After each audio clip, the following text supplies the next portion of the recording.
आज आपकी UP DElEd BTC class 2 है। मैथ की कौन सी क्लास है आज आपकी? मैथ की सेकंड क्लास है। ठीक है ना। क्लास फर्स्ट में मैंने पढ़ा था चैप्टर फर्स्ट का संख्या किसे कहते हैं और संख्यांक किसे कहते हैं। आज आपकी क्लास है 2। कौन सी क्लास है आज आपकी? 2 क्लास है। ठीक है। आज आपकी क्लास सेकंड है और चैप्टर फर्स्ट ही है। ठीक है। वैसे मैंने फर्स्ट क्लास में आपको बता दिया था कि आरोही क्रम किसे कहते हैं और अवरोही क्रम किसे कहते हैं, यानी असेंडिंग ऑर्डर किसे कहते हैं और डिसेंडिंग ऑर्डर किसे कहते हैं। ठीक है।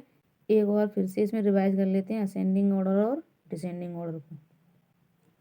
नोट डालना है आपको। फर्स्ट, सबसे छोटी संख्या प्राप्त करने में सबसे छोटी संख्या प्राप्त करने के लिए शून्य को छोड़कर अन्य सभी अंकों को बाईं ओर से आरोही क्रम में लिखा जाता है। यानी शून्य को छोड़कर सबसे छोटी संख्या प्राप्त करने के लिए बाईं ओर से लिखा जाता है। किस ओर से लिखा जाता है? बाएं ओर। ठीक है ना। अब इसका एक एग्जांपल देखते हैं, भी अच्छे समझ में आ जाएगा। ठीक है। यानी घटता क्रम क्या होता है? बढ़ते क्रम। आरोही क्रम यानी बढ़ता क्रम। देखो ये आरोही क्रम यानी बढ़ते क्रम में। ऐसे देखो, जैसे एग्जाम्पल 1 2 3 बढ़ती हुई जा रही है डेट।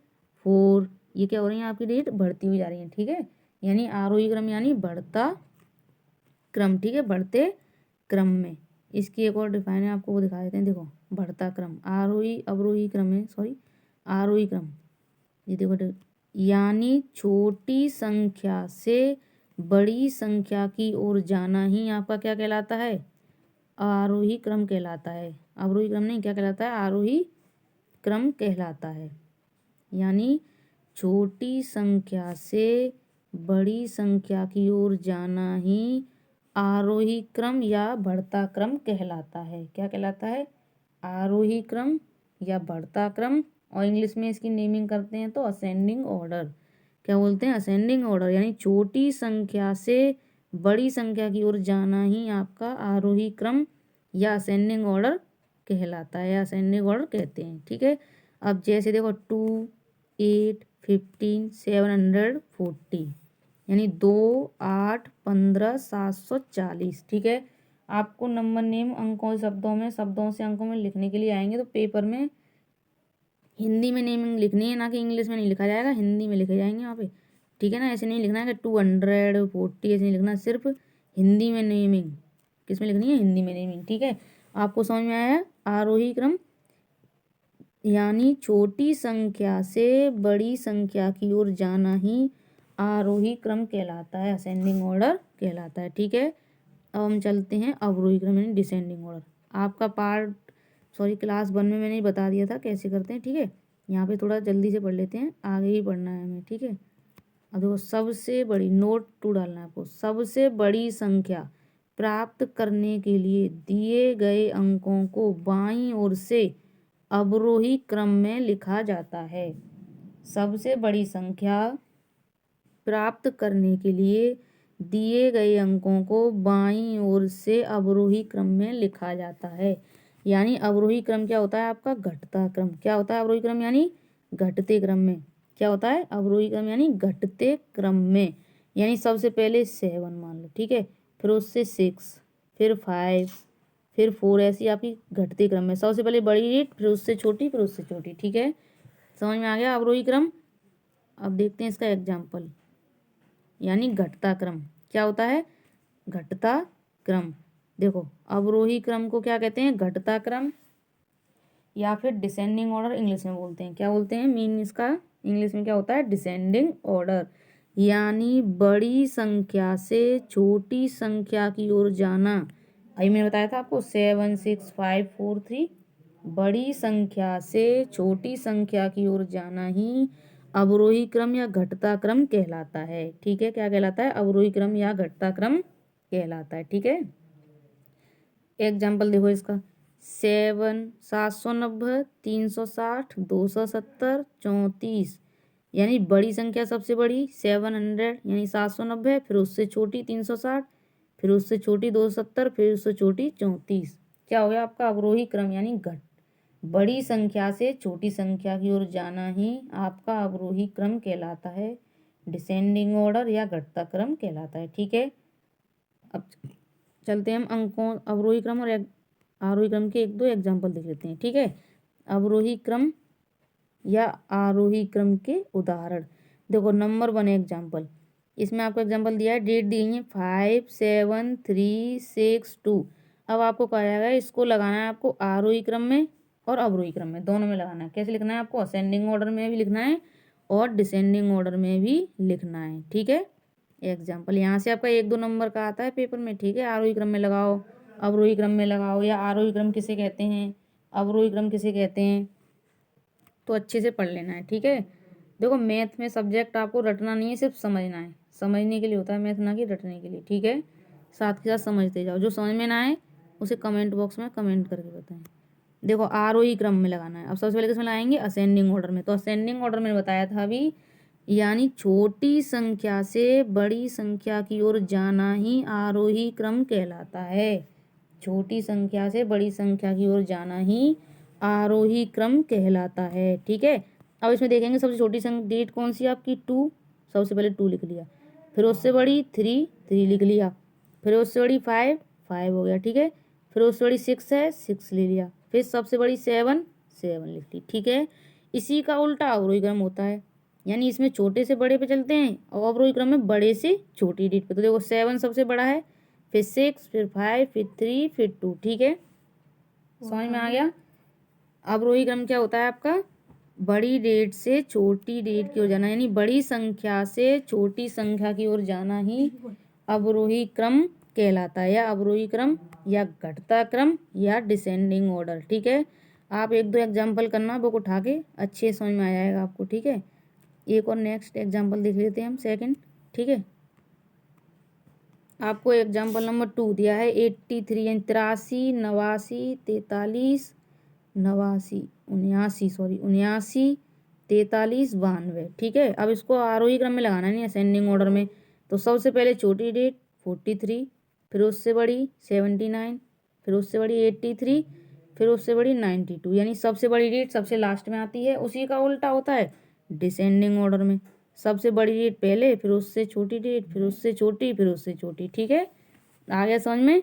अब चलते हैं हम आगे। ठीक है, आपको 1-2 एग्जाम्पल देते हैं, घर से करने हैं आपको, कमेंट बॉक्स में कमेंट करना। ठीक है, कमेंट बॉक्स में करके आप इनके आंसर डाल देना। ठीक है, 1-2 एग्जाम्पल, 2 ही हैं बस, एक ये है, एक ये है। आरोही क्रम में भी करना है और अवरोही क्रम भी करना है। क्या करना है, आरोही क्रम और अवरोही क्रम, 1, 2 और 3। ठीक है, और ना समझ में आया हो तो कमेंट बॉक्स में कमेंट करके बताएं। ठीक है, अब चलते हैं आगे। ठीक है, संख्या अंकों से शब्दों में लिखना और शब्दों से अंकों में लिखना। कैसे लिखते हैं, देखो संख्याओं को यानी अंकों को शब्दों में लिखना या शब्दों को अंकों में लिखना। कैसे लिखते हैं, शब्दों को अंकों में और अंकों को शब्दों में। यहाँ से आपके पेपर में 1-2 नंबर के क्वेश्चन आने ही आने। ठीक है, आपका रोल नंबर आता है सबसे पहले पेपर में, उसी में डाल देंगे अंकों से शब्दों में और शब्दों से अंकों में कैसे लिखते हैं। ठीक है, अब आपको दे रखी है डिजिट,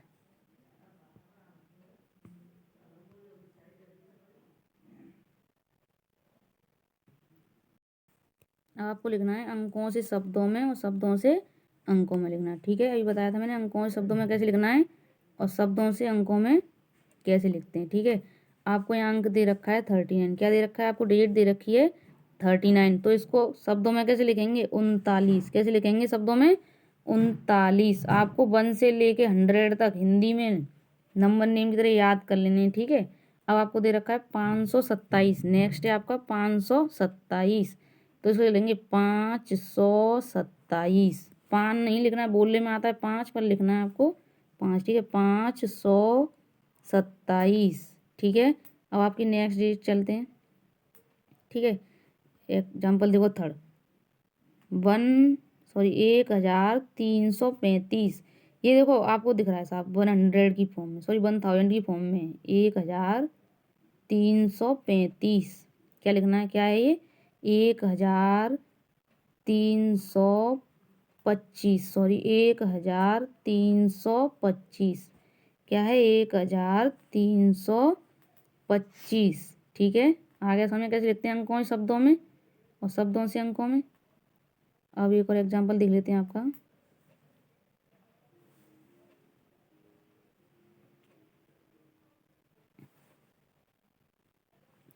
एग्जाम्पल नंबर 4, 71,296। क्या है?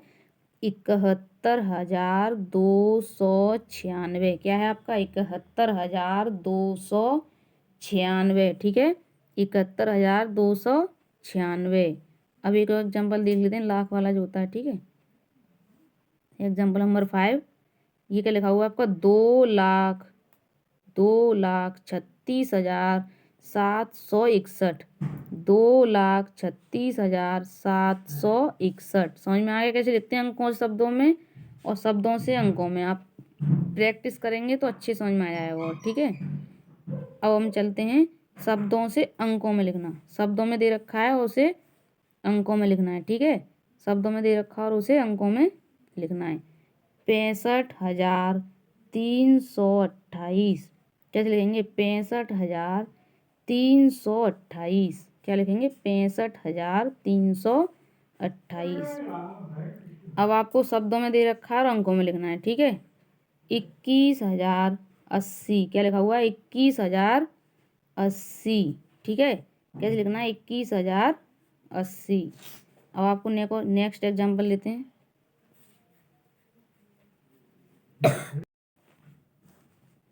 अब आपको डेट दे रखी है। ठीक है, अब आपको लाख में 10,05,118। 10,05,118। देखो 10 लाख में आपकी कितनी डेट होती है? देखो 1 2 3 4 5 6। कितनी डेट होती है? 6। इसको कैसे रीड करते हैं? देखो, इकाई, दहाई, सैकड़ा, हजार, 10,000, लाख। एक और डेट आएगी आपकी 10 लाख। क्या आएगी? मैंने आपके फर्स्ट क्लास में आपको बता दिया है इनके रीड कैसे करते हैं। इकाई, दहाई, सैकड़ा, हजार, 10,000, लाख, 10 लाख। आप क्लास फर्स्ट जरूर देखें, जिससे आपको क्लास सेकंड अच्छे समझ में आएगी। ठीक है ना? अब देखो यहाँ पे डेट कितनी बनी हमारी, ये देखते हैं हम। 1 2 3 4 5 6 7। कितनी डेट हो गई? 7, यानी 10,05,118। समझ में आ गया कैसे लिखते हैं? ठीक है, अब आपको नोट लिखना है। क्या लिखना है? नोट। ये आपके एग्जाम में आया हुआ है 2017 और 2019 में। कब पूछे गए आपसे? 2017 और 2019 में पूछा गया है। ठीक है, ऐसे आप एग्जाम्पल लिखना है। 5 अंकों की सबसे बड़ी संख्या कौन सी होती है? बतानी है आपको। 5 अंकों की सबसे बड़ी संख्या कौन सी होती है? 9 9 9। 5 बार लिख देंगे 9 9, वो आपकी क्या हो जाएगी? 5 अंकों की सबसे बड़ी संख्या हो जाएगी। ठीक है ना? 9 को आप 5 बार लिख देंगे, 5 अंकों की सबसे बड़ी संख्या हो जाएगी। ठीक है, ऐसे आपसे पूछा गया है कि 5 अंकों की सबसे छोटी संख्या कौन सी होती है? 5 अंकों की सबसे छोटी संख्या आपको क्या लिखना है? 5 अंकों की सबसे छोटी संख्या होती है 10,000। कितनी होती है आपकी 5 अंकों की सबसे छोटी संख्या? 10,000, यानी 1 के पीछे 40। 1 2 3 4 5। अब आपसे एग्जाम में ऐसे ही पूछ लिया जाता है कि 3 अंकों की सबसे बड़ी संख्या बताओ। क्या पूछ लिया जाता है? 3 अंकों की सबसे बड़ी संख्या। तो 3 अंकों की सबसे बड़ी संख्या कौन सी होगी? 5 अंकों की कौन सी थी? 995 बार। तो 3 अंकों की कितनी हो जाएगी? 993 बार। कितनी हो जाएगी? 3 बार 9 9। ठीक है, अब आपसे पूछ ली जाएगा 3 अंकों की छोटी संख्या। 3 अंकों की छोटी संख्या बतानी है। तो 3 अंकों की छोटी संख्या कैसे हो जाएगी? 100, यानी 100, यानी 100। 1 2 3। ठीक है, 3 डेट। अब 2 डेट 4 डेट की पूछ ली जाती है। कौन सी पूछ ली जाती है? 4 डेट की पूछ ली जाती है आपसे कि 4 अंकों की सबसे बड़ी संख्या कौन सी होगी बताओ। तो आपको बतानी होगी 4 अंकों की सबसे बड़ी संख्या कौन सी? 4 अंकों की बड़ी संख्या कौन सी होगी? आपको कमेंट बॉक्स में कमेंट करके बताना है। ठीक है, 4 अंकों की बड़ी संख्या सबसे, यानी बिग डिजिट और स्मॉल डिजिट, यानी सबसे बड़ी संख्या और सबसे छोटी संख्या। ठीक है, एक कमेंट बॉक्स में कमेंट करके ज़रूर बताएं। ठीक है, अब आपको बतानी है 6 अंकों की बड़ी संख्या कौन सी होगी और 6 अंकों की छोटी संख्या कौन सी होगी। ठीक है, आपके एग्जाम में देखो 2017 2019 में 5 वाली तो पूछ ली गई है। अब आपसे 6 अंकों की स्मॉल डिजिट या 7 अंकों की या 8 अंकों की पूछ ली जा सकती है। ठीक है, इसलिए आपको कमेंट बॉक्स में इनके आंसर जरूर देने। ठीक है, अब नेक्स्ट तो प्राकृतिक संख्याएं क्या आता है आपका, नेचुरल नंबर। ये सब संख्या चैप्टर यानी फर्स्ट चैप्टर ये प्राकृतिक संख्याएं क्या है आपका, ये प्राकृतिक संख्याएं। प्राकृतिक संख्याएं किसे कहते हैं, ठीक है, यानी नेचुरल नंबर किसे कहते हैं आपको देखना है। नंबर फर्स्ट, किसी संख्या में एक जोड़ने पर, क्या जोड़ने पर, एक जोड़ने पर प्राप्त संख्या पूर्ण संख्या की परिवर्ती संख्या कहलाती है। क्या कहलाती है, परिवर्ती संख्या कहलाती है। किसी संख्या में एक जोड़ने पर प्राप्त संख्या पूर्व संख्या की परिवर्ती संख्या कहलाती है। क्या कहलाती है, परिवर्ती संख्या कहलाती है। एग्जाम्पल देखते हैं, जैसे 9 + 1, जैसे 9 + 1 10, क्या हो गया आपका, मैंने बताया था अभी, एक जोड़ने पर प्राप्त संख्या, किसी प्राकृतिक संख्या में एक जोड़ने पर प्राप्त संख्या पूर्व संख्या की, यानी संख्या पहली संख्या की परिवर्ती संख्या कहलाती है। यानी इधर लिख लेना नोट डाल के, यानी बढ़ी हुई संख्या। क्या लिख लेना, नोट डाल के लिख लेना इधर, यानी बढ़ी हुई संख्या। ठीक है, क्या कहते हैं, बढ़ी हुई संख्या। First point. अब चलते हैं सेकंड पॉइंट पे। ठीक है, सेकंड पॉइंट है आपका, किसी संख्या में से एक घटाने पर। अभी फर्स्ट पॉइंट पे हमने पढ़ा था एक जोड़ने पर, सेकंड पॉइंट है आपका एक घटाने पर प्राप्त संख्या पूर्व संख्या की पूर्ववर्ती संख्या कहलाती है। क्या कहलाती है, प्राप्त संख्या पूर्ववर्ती संख्या कहलाती है। अभी हमने ऊपर एक जोड़ने पे या नीचे एक घटाने पे।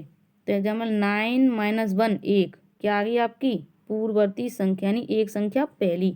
नोट डाल के लिखना है, यानी घटी हुई संख्या।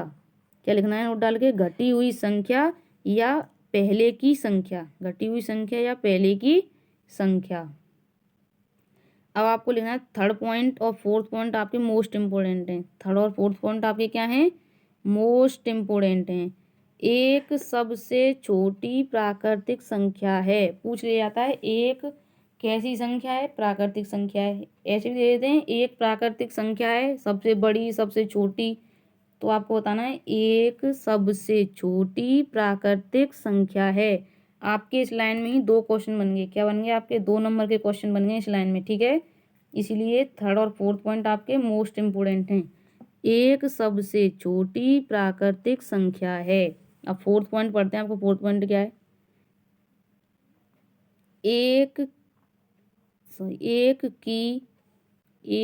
की कोई पूर्ववर्ती संख्या नहीं होती, यानी एक से पहले की कोई संख्या आपकी प्राकृतिक संख्या नहीं होती। 0 आपकी प्राकृतिक संख्या नहीं है। एक की कोई पूर्ववर्ती प्राकृतिक संख्या नहीं होती, क्या नहीं होती, एक की कोई पूर्ववर्ती प्राकृतिक संख्या नहीं होती है। ठीक है, थर्ड और फोर्थ पॉइंट आपको रट लेने हैं या समझ लेने हैं कैसे भी करके। ठीक है, समझना अच्छे से। अब आपको चलते हैं फिफ्थ पॉइंट पे। फिफ्थ पॉइंट है आपका, किसी भी प्राकृतिक संख्या में एक जोड़ने पर, किसी भी प्राकृतिक संख्या में एक जोड़ने पर अगली प्राकृतिक संख्या प्राप्त होती है। ये पॉइंट तो आपको भी पता था कि एक जोड़ने पर अगली प्राकृतिक संख्या प्राप्त होती है। किसी भी प्राकृतिक संख्या में एक जोड़ने पर अगली प्राकृतिक संख्या प्राप्त होती है। ठीक है, क्या होता है, अगली प्राकृतिक संख्या प्राप्त होती है। अब आपका 6 पॉइंट है, ये सब प्राकृतिक संख्या के मोस्ट इम्पोर्टेंट पॉइंट हैं जो आपको एग्जाम में पूछ लिए गए हैं पिछली बार। ठीक है, प्राकृतिक संख्या के ठीक बाद की प्राकृतिक संख्या उसकी अनुवर्ती होती है। क्या होता है, प्राकृतिक संख्या के ठीक बाद की प्राकृतिक संख्या उसकी अनुवर्ती होती है। ये लाइन आपके लिए मोस्ट इम्पोर्टेंट, थर्ड फोर्थ और 6 पॉइंट आपके मोस्ट इम्पोर्टेंट हैं। अनुवर्ती, इसके एक दो एग्जाम्पल देखते हैं। ठीक है, अनुवर्ती, अब इसमें पूछा गया है कि 79 की अनुवर्ती, यानी 79 की अनुवर्ती संख्या होगी, 79 की अनुवर्ती संख्या होगी। हमने क्या पढ़ा था अभी, प्राकृतिक संख्या के ठीक बाद की, यानी एक जोड़ने के बाद देखो 70 यानी 79 में एक जोड़ दिया 80, 80 क्या होगी 89 की अनुवर्ती संख्या होगी। क्या होगी 80 89 की अनुवर्ती संख्या होगी। ठीक है, अब आपको पढ़ना है एग्जाम्पल नंबर 2। देखो एग्जाम्पल नंबर 2 है आपका 99,999 की अनुवर्ती संख्या होगी। 99,999 की अनुवर्ती संख्या होगी। यानी एक जोड़ने पर जो संख्या प्राप्त होगी वही आपकी अनुवर्ती संख्या होगी। क्या होगी, एक जोड़ने पर जो प्राप्त संख्या होगी वही आपकी अनुवर्ती संख्या होगी। ठीक है, अब हम पढ़ते हैं पूर्णांक यानी इंटीजर्स किसे कहते हैं। आपको पूछ लिया था कि पूर्णांक संख्याएं कौन कौन सी होती हैं, बताइए। पूर्णांक संख्याएं आपको पूछ ली जाती हैं एग्जाम में। ठीक है, आपको पढ़ना है पूर्णांक किसे कहते हैं यानी इंटीजर्स किसे कहते हैं। ठीक है, सभी पूर्ण संख्याएं तथा ऋणात्मक संख्याएं पूर्णांक कहलाती हैं। सभी पूर्ण संख्याएं यानी धनात्मक संख्याएं तथा ऋणात्मक संख्याएं पूर्णांक कहलाती हैं। क्या कहलाती हैं, पूर्णांक कहलाती हैं। मोस्ट इम्पोर्टेंट है आपका पूर्णांक, क्या है आपका मोस्ट इम्पोर्टेंट है। ठीक है, अब देखो इसके एग्जाम्पल देखते हैं थोड़ा। जैसे देखो मैंने बताया था अभी सभी धन पूर्णांक या पूर्णांक ऋण पूर्णांक संख्याएं ऋणात्मक संख्याएं पूर्णांक कहलाती हैं। -3 -2 -1 0 +1 +2 +3, या आप यहाँ पे प्लस लगा लेना, प्लस लगाना थोड़ा भूल गए हम। +1 +2 +3। ठीक है, क्या होती हैं ऋणात्मक संख्याएं और पूर्णांक संख्याएं आपकी क्या होती हैं, सभी पूर्ण संख्याएं तथा ऋणात्मक संख्याएं पूर्णांक कहलाती हैं। क्या कहलाती हैं, ऋणात्मक और धनात्मक संख्याएं पूर्णांक कहलाती हैं। जैसे एग्जाम्पल -3 -2 -1 0 +1 +2 +3। पूर्णांक के दो प्रकार होते हैं। पूर्णांक कितने प्रकार के होते हैं, पूर्णांक इंटीजर्स कितने प्रकार के होते हैं आपके, दो प्रकार के होते हैं। नंबर 1 धन पूर्णांक, नंबर 2 ऋण पूर्णांक यानी कि पॉजिटिव इंटीजर्स। क्या बोलते हैं इसको इंग्लिश में, पॉजिटिव इंटीजर्स। क्या बोलते हैं, पॉजिटिव इंटीजर। आप लिख लेना पॉजिटिव इंटीजर्स और नेगेटिव इंटीजर्स। क्या बोलते हैं, पॉजिटिव इंटीजर्स और नेगेटिव इंटीजर्स। यानी कि देखो धन पूर्णांक किसे कहते हैं, हम यहाँ पे समझते हैं अच्छे से कि धन पूर्णांक किसे कहते हैं। ठीक है, क्या होता है धन पूर्णांक किसे कहते हैं। ठीक है, चलो धन पूर्णांक किसे कहते हैं। अब यहाँ पे आपको लिखना है धन पूर्णांक यानी पॉजिटिव इंटीजर्स। क्या बोलते हैं इसको, पॉजिटिव इंटीजर्स। क्या बोलते हैं धन पूर्णांक को, पॉजिटिव इंटीजर्स। धन पूर्णांक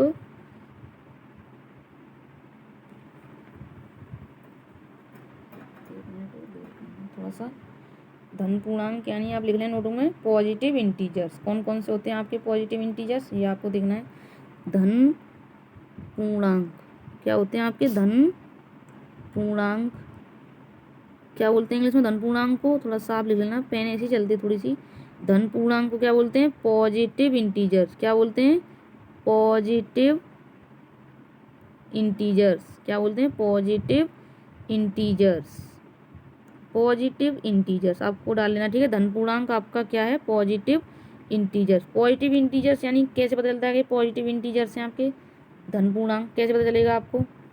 देखो जो भी डेट आपकी 0 से पहले यानी प्लस की होंगी, किसकी होंगी, प्लस की डेट होंगी। जैसे 1 +1 +19 +730, ऐसे +1025 +1025, ये सभी आपकी क्या है, धन पूर्णांक। क्या है ये सब, धन पूर्णांक। अब देखते हैं ऋण पूर्णांक कौन सी होती हैं आपकी। क्या होते हैं, ऋण पूर्णांक। सेकंड नंबर है आपका ऋण पूर्णांक। आप लिख लेना आपको ये ऋण पूर्णांक यानी नेगेटिव इंटीजर्स। क्या लिखते हैं, नेगेटिव इंटीजर्स। क्या लिखना है आपको, नेगेटिव इंटीजर्स। क्या लिखना है, नेगेटिव इंटीजर्स। पॉजिटिव इंटीजर्स यानी धन पूर्णांक और नेगेटिव इंटीजर्स यानी ऋण पूर्णांक। और ऋण पूर्णांक आपके कौन कौन से होते हैं, -1 -19 -20। ठीक है, माइनस के 730, माइनस के 840।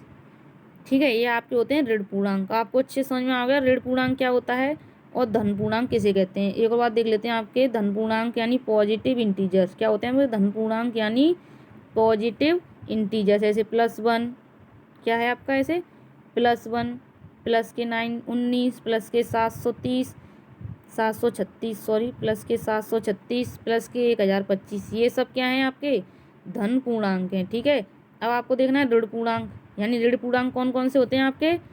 ऋण पूर्णांक यानी नेगेटिव, इसी से पता चल रहा है आपको कि नेगेटिव यानी नेगेटिव में होगा माइनस, क्या होता है नेगेटिव यानी ऋण यानी माइनस। ठीक है, यानी माइनस के 1, माइनस के 19, माइनस के 20, माइनस के 840, माइनस के 730। समझ में आ गया, माइनस के 730। ठीक है, अब आपकी नेक्स्ट क्लास में यानी क्लास 3rd में आपको पढ़ाया जाएगा। क्लास 3rd आपको क्लास 1st जरूर देखनी है, यानी कि मोस्ट इम्पोर्टेंट आपका सबसे पहला चैप्टर है संख्या तथा संख्यांक। ये आपके इससे चैप्टर से 2 या 3 नंबर आते हैं, 2 या 3 नंबर का पेपर आना ही आना है। ठीक है, आपको क्लास 3rd में पढ़ाया जाएगा कि पूर्ण संख्याएं किसे कहते हैं। ठीक है, सम संख्याएं कौन सी होती हैं, विषम संख्याएं किसे कहते हैं, क्लास 3rd में आपको ये पढ़ाया जाएगा। ठीक है, विषम संख्याएं किसे कहते हैं, पूर्ण संख्याएं, अभाज्य संख्याएं, भाज्य संख्याएं, अभाज्य और भाज्य संख्याएं, ये सब आपको क्लास 3rd में पढ़ाई जाएंगी। ठीक है, क्लास 3rd में आपको ये सब संख्याएं पढ़ाई जाएंगी।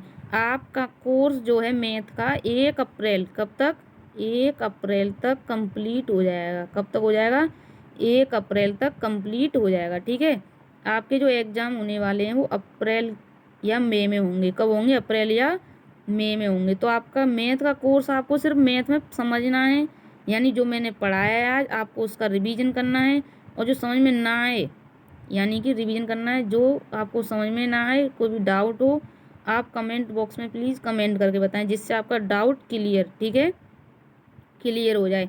मैथ आपका सिर्फ रिवीजन करना होता है। मैथ में क्या है, ना आपको रटना है ना आपको याद करना है, सिर्फ समझना है। इसीलिए आपके 1 मंथ में जो भी क्लास मैथ की होगी, 1 मंथ में आपका पूरा कोर्स मैथ का पूरा सिलेबस आपको करा दिया जाएगा। मैथ का क्या है, पूरा सिलेबस करा दिया जाएगा, और आपको बस मेहनत, थोड़ा आपको मेहनत करनी है। ठीक है, और आपको मोटिवेशन के लिए, मुझे मोटिवेशन करने के लिए आपको कमेंट बॉक्स में करके बताएं कि यस मैम ये मेरा कंप्लीट हो गया, ये मेरे समझ में आ गया है, अच्छे समझ में आया है। आपको क्लास 3rd मिस नहीं करनी है। क्या है, आपको क्लास 3rd बिल्कुल भी मिस नहीं करनी है, और क्लास 1st आपको ज़रूर पढ़नी है, यानी इम्पोर्टेंट क्लास 1st से समझ में आता है। देखो, आप जीने की 1st सीढ़ी से चढ़ते हैं ना, ये तो है नहीं कि लास्ट सीढ़ी पे पहुँच के डायरेक्ट नहीं पहुँच पाते ना, इसीलिए आपको क्लास 1st मोस्ट इम्पोर्टेंट। और आपको इस क्लास में कोई भी डाउट हो प्लीज़ कमेंट बॉक्स में कमेंट करके बताएं। कोई भी डाउट हो, कैसा भी डाउट हो, प्लीज़ कमेंट बॉक्स में कमेंट करके बताएं। Thank you so much my watch video.